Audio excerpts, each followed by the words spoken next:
Assalamualaikum warahmatullahi wabarakatuh.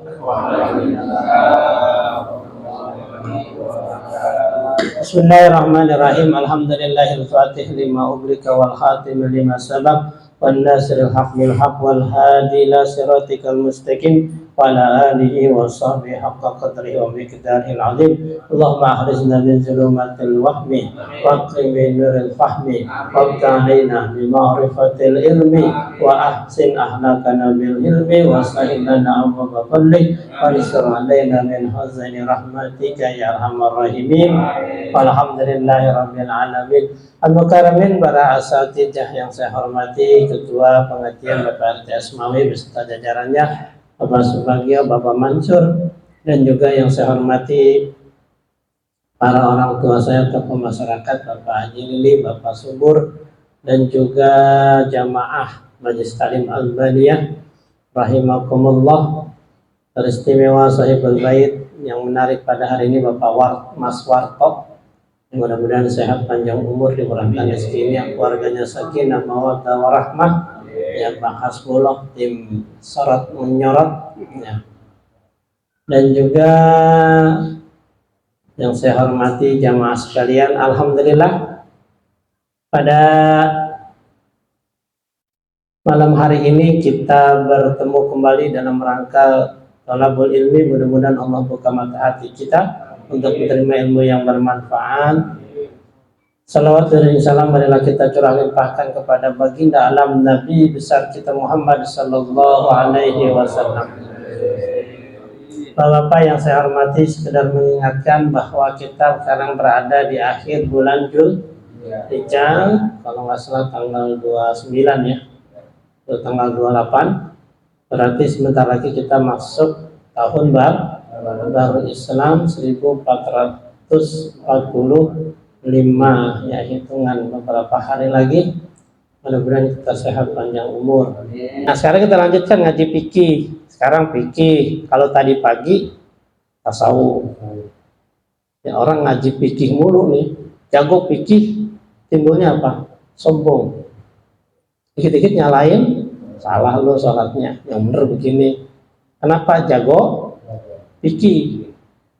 Nah, makanya orang belajar fikih harus dibarengi dengan tasawuf. Biar apa? Tawadu. Nah, kayak tadi itu pagi kitabnya tasawuf. Ya, tasawuf itu ilmu mendekatkan diri kepada Allah. Jadi biar tidak sombong gitu ya. Makanya penting orang ngaji itu jangan satu ilmu saja. Jangan ngaji fikih harus dibarengi dengan tasawuf. Tasawuf dibarengi dengan akidah. Itu kalau kita ngajinya ngandelin malam Senin doang, ya susah. Ini pikirnya tamat-tamat, baru bab sholat lagi, bab sholat. Jadi anak muda semangat bab tentang toharoh, baru cebok, udah berhenti habis orangnya, ya kan? Tahun depan ganti generasi, bikin lagi pengajian, mula lagi cebok lagi baik bab toharoh. Udah pada gede, libur lagi, 3 tahun kemudian bikin lagi, ya cebok itu baca jadi cebok. Kagak udah lama tamat babnya, ya kan? Toharoh mulu. Kenapa? Emang bulan muda udah berhenti, ganti generasi lagi, ya kan? Jadi nggak udah, gitu ya. Nah, makanya penting banget ngaji dimulai dari kecil biar tamat ngajinya gitu ya. Nah, kalau kita kan sekarang cuma sekedar ngulang. Bismillahirrahmanirrahim. Kemarin kita sudah bahas tentang kemakruhan dalam salat ya. Jadi kalau kita pakai fikih, yaitu fahkum bi jawahir, menghukumi yang jelas-jelas aja, ya kan? Kalau tadi kan tasawuf menata hati, kita kudu nangis takut sama Allah, kan begitu. Itu kan namanya menata hati. Semakin kita dekat sama Allah, semakin tunduk, ya kan, di hadapan orang, ya, semakin berakhlak. Nah, ini ada bedanya akhlak dengan adab. Kalau adab itu hasil dari belajar. Jadi kalau orang sering belajar, itu maka akan beradab. maka muncullah peradaban. Peradaban Mesir kuno, peradaban Yunani. Itu mereka jago-jago, pintar. Kenapa? Karena orangnya belajar mulu. Karena saking belajarnya pintar, maka muncul adab. Nah, kalau akhlak itu akibat dari ibadah. Orang kalau sering ibadah, maka muncul akhlaknya baik. Nah, itu bedanya adab dengan akhlak. Nah, gitu. Jadi kalau orang yang sering ibadah, ibadahnya benar, pasti akhlaknya cakep. Ya kan? Akhlaknya cakep. Nah, kalau peradaban itu dari hasil belajar. Ya kan? Tuh, makanya kita perlu berakhlakul karimah. Dari mana munculnya? Dari hasil ibadah. Ibadah yang baik ya dari belajar ilmu. Bismillahirrahmanirrahim. Kemarin kita sudah masuk tentang kemakruhan dalam sholat. Jadi makruh itu sebenarnya hukum. Yang kemarin kita sudah pertama celinguk, tengok itu makruh. Ya, terus yang selanjutnya nengok ke atas, dangak, mengikat dan juga baju, terus meletakkan tangan di mulut tanpa ada kebutuhan, nggak ada apa-apa, mulut tekepin. Terus juga makruh mengusap apa? Jidat. Ya, jidatnya diusap-usap, entah ada pasir, entah ada nyamuk dan sebagainya. Nah, terus juga mengusap tempat gara-gara banyak pasirnya. Nah, itu juga makruh. Biarin udah, rasain baik, banyak pasir juga. Orang kalau lagi sholat, kalau khusyuk tinggal berasa apa-apa. Terus apa kakinya? Ya, nggak boleh maju yang kanan, yang kiri di belakang. Harus rata, kiri kanan harus rata.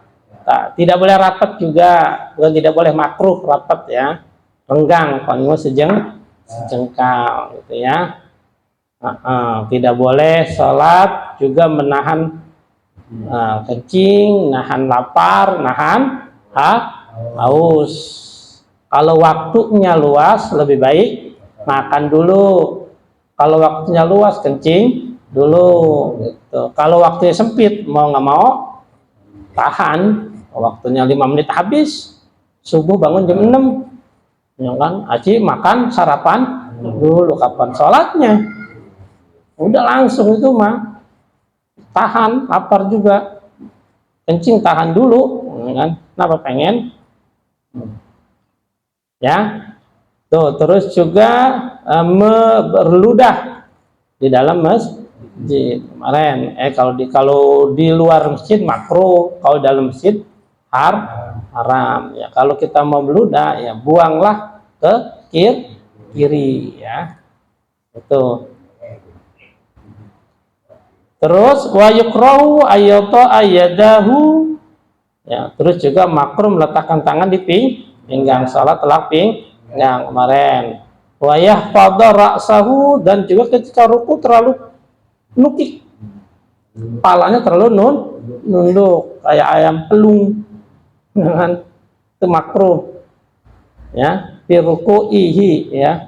Terus wa qira'atu syurah fi salis wa rabi, makruh hukumnya baca surah di rakaat 3 dan 4. Itu kan tidak dianjurkan. Wah, saya pengen dapat pahalanya banyakan nih. Johor rakaat pertama baca surah, rakaat kedua baca surah, pengen tambahan pahala. Rakaat ketiga baca surah, keempat itu bukan melihat pahala tapi makruh ya, kecuali kemarin memang dia apa masbuk, boleh. Kalau masbuk silakan ya kan, kita dari Johor rakaat ke 3 atau Isya ya, rakaat ketiga kita baru masuk, maka kita ke imam salam, nah kita kan diri tuh, nah kita boleh sunnah baca surah. Kenapa? Kan tadi belum baca ya kan, karena ketinggalan. Pokoknya setiap salat sunnah rakaat pertama kedua ya baca surahnya itu. Terus Apalagi fayaqra'uha fil akhiratain. Wal istinad ila mayaskutu. Nah, nyender. Salatnya sambil nyender. Ini makruh, jangan. Nah, tegak, kakinya tegak karena di tiang, ya enak ada tiang nih. Nyender di belakang. Jangan. Itu makruh ya. Wajiyadatu fi jalasi istirahah, dan juga makruh menambahkan waktu istirahat. Ya, duduk di antara dua sujud kelamaan, atau pas mau bangun berdiri, kan kita duduk dulu tuh. Nah, itu duduknya terlalu lama, ya kan? Kecuali memang dengkulnya udah nggak kuat, ya kan? Nanti kan sakit kalau langsung bangun, nggak kuat, maka boleh. Ya, wa italatu tasahud, pula membancangkan tasahud yang pertama, itu makruh. Jadi jangan dipanjang-panjangin. Wa du'a fi tarkil du'a. Nah, di tasahud awal makruh baca doa. Ya, jangan dipanjangin dan jangan ditambahin doa. Dan juga makruh meninggalkan baca doa di tahiyat. Nah, ya, baru udah tuh dikasihkan, mudah kan ya bacaannya kan? Allahumma inni a'udzubika min adzabil qabri wa min adzabin nar wa fitnatil mahya wal mamat wa min fitnatil masyihid. Itu baca tuh di akhir, di tahiyat akhir. Kalau kita tinggalin hukumnya makruh. Saya belum hafal, ya tinggal taruh di depan tulisannya, taruh di itu.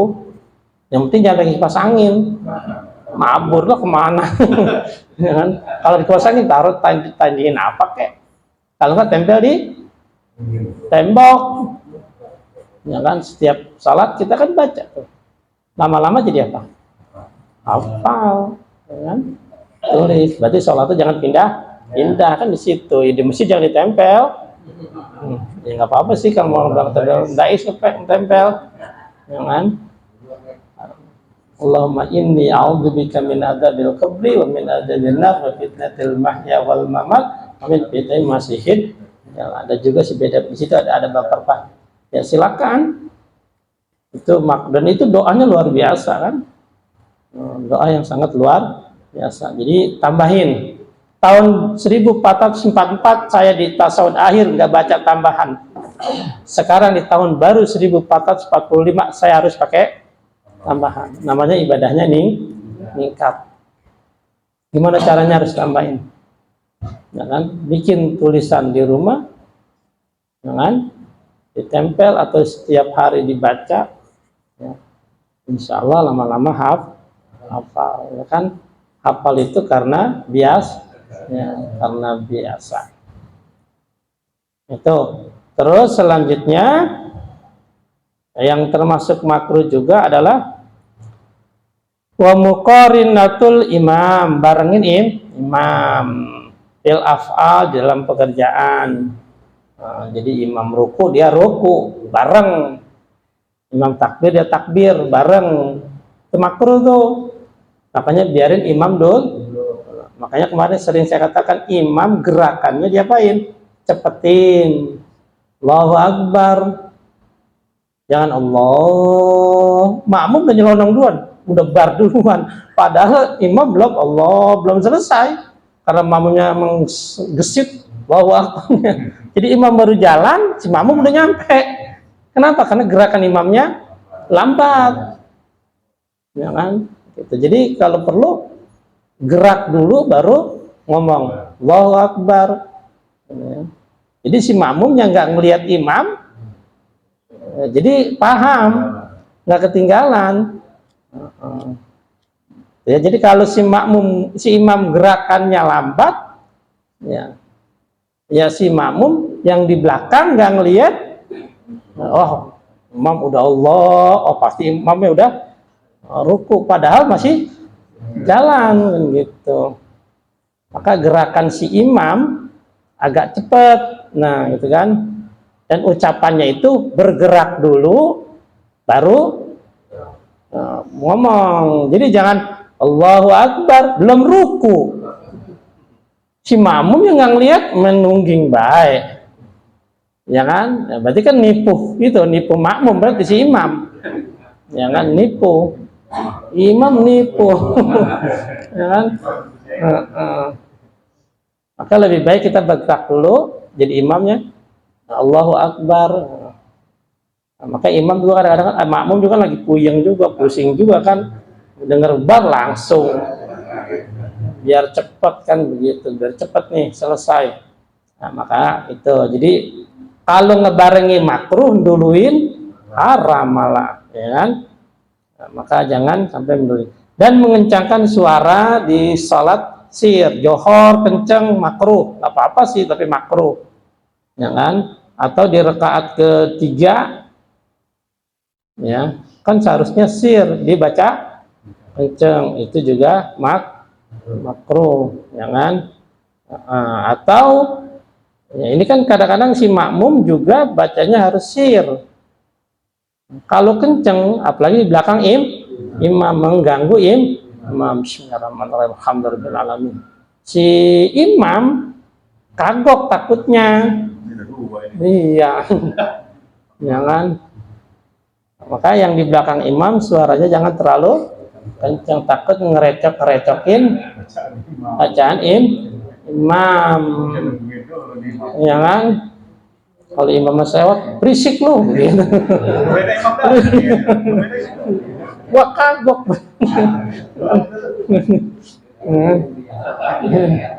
Iya kan gitu. Jadi kan kadang-kadang kagok juga kita.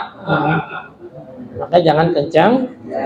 Ya, untuk kita aja. Emang ada orang sih susah karena tidak terbiasa untuk pelan. Jadi pengennya kencang, kalau pelan kadang-kadang dia nggak bisa gitu. Ada orang yang seperti itu. Nah makanya ketika begitu posisi jangan pas di belakang imam, jauhan dikit, gitu ya. Paling tetangganya agak berisikan. Kita aja kan jangan jadi imamnya, kita di samping kita nih orang baca Bismillahirrahmanirrahim. Deh Bismillah mulu, Bismillah. Kita yang di samping kan, jadi kita aja yang di samping kan, apalagi imam takutnya kan mempengaruhi. Jangan. Jadi kita ikut Bismillah lagi baik, kita ikut Bismillah lagi baik. Ya. Jadi dengerin dia, kita salah kita pakai khusus, kadang-kadang kan kedengeran baik. Kan? Nah, itu jadi yang kira-kira sholatnya was-was, yang agak kenceng, maka jangan posisinya dekat imam, kesian imamnya, ya. Betul. Terus apalagi ya, yang makruh tikrarus salati fil majbalah, ya makruh hukumnya kita sholat di tempat sampah, pembuangan sampah TPA, walaupun tempatnya bersih pakai sejadah itu makruh, ya makruh ya. Jadi jangan sampai cari tempat yang sholatnya sejadah bersih, walaupun di bawahnya ada najis, kering, tutupin sejadah, kita sholat di atasnya boleh, sah ya, tapi makruh. Nah, cari tempat yang bersih. Terus juga sholatnya di mana? Tempat wal majjurah, ya itu tempat pemotongan hewan, jagal, motong sholat di tempat jagal, ya jangan, makruh itu ya. Itorik di jalanan, yang jalannya aktif, ya jangan, ya makruh, itu makruh ya. Sholat misalnya di jalanan ditutup, ya kan, itu makruh, hukumnya makruh. Kenapa? Emang itu kan jalanan, orang lewat. Pasti orang yang lewat kesel nggak? Ya ditutup. Iya, dia kalau tahu jalan lain. Kalau enggak, jangan. Begitu khotibnya lama lagi, sholatnya lama lagi kan. Tapi kalau Idul Adha biasa jam segitu orang jarang yang lewat sih ya.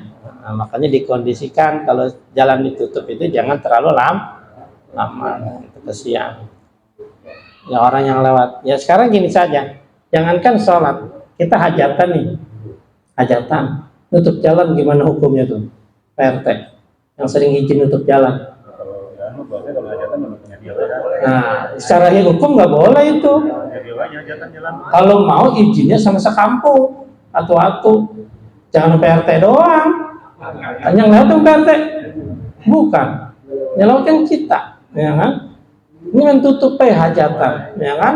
Udah begitu kan hajatannya Sabtu, nutupnya Jumat atau Kamis sudah ditutup, ya kan? Nah ini secara hukum fikih nggak boleh, ya kan? Kalau sudah izin sama RT, emang jalan punya RT,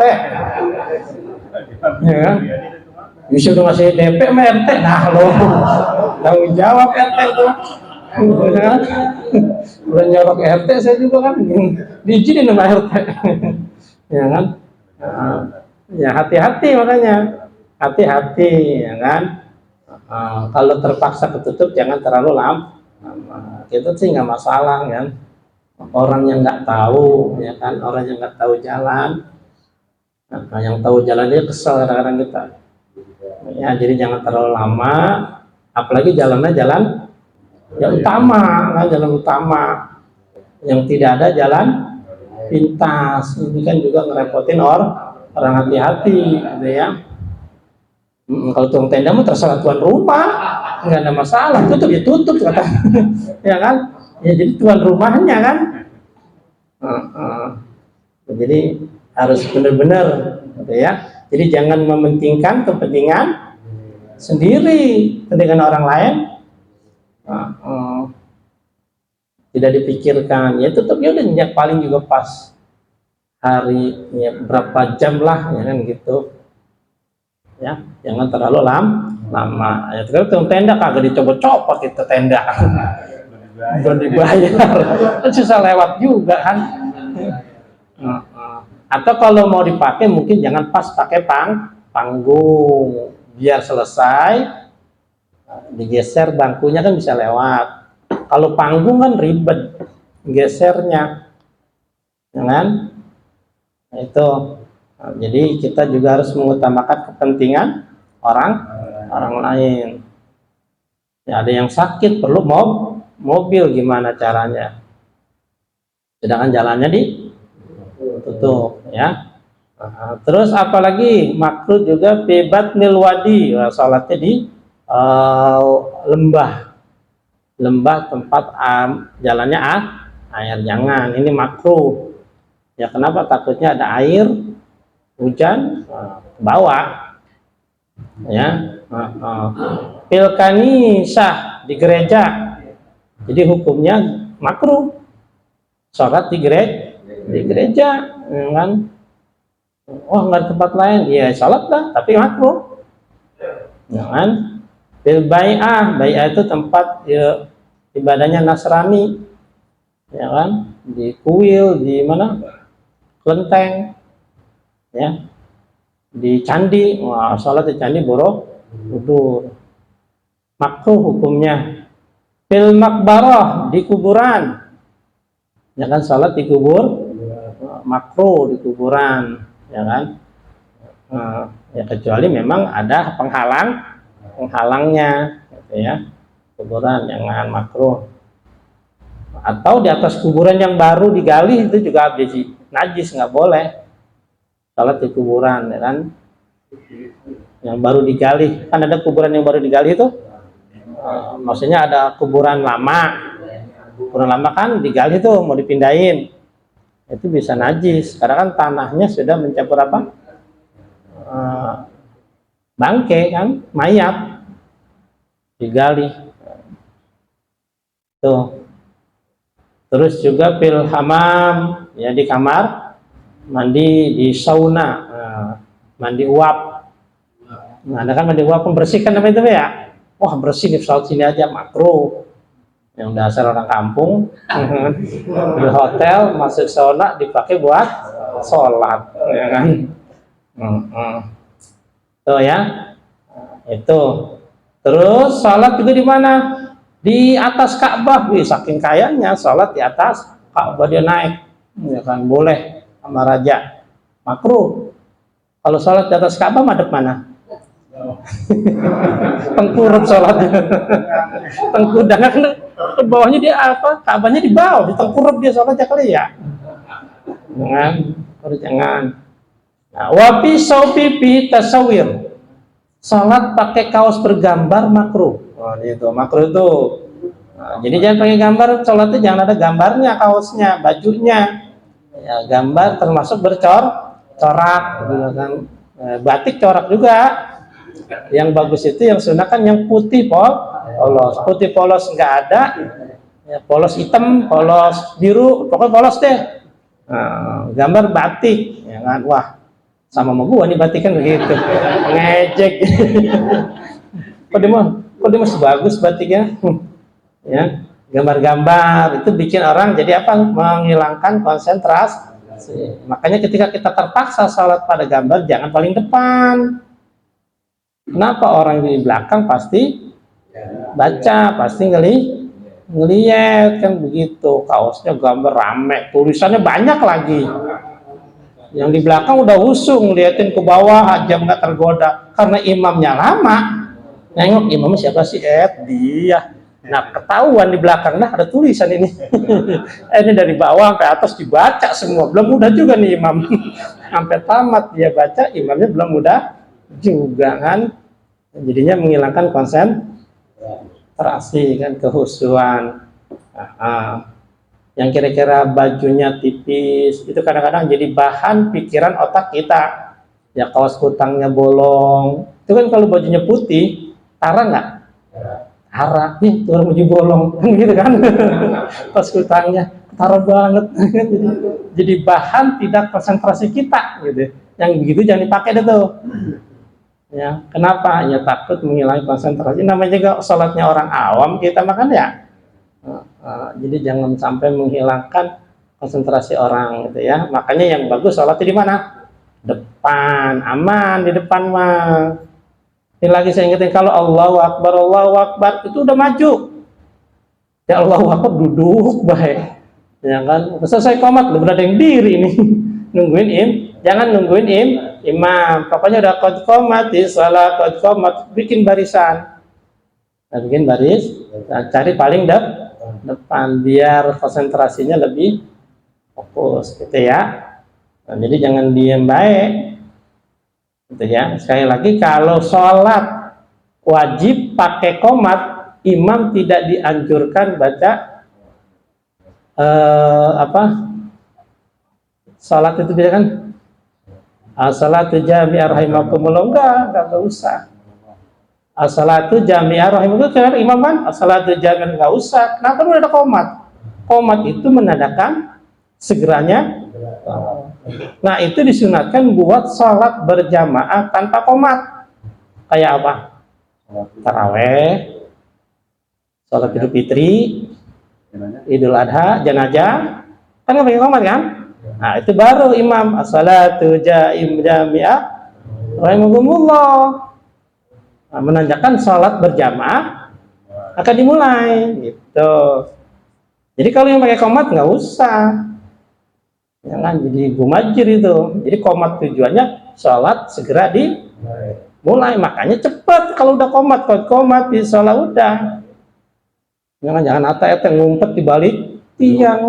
Takut di mana?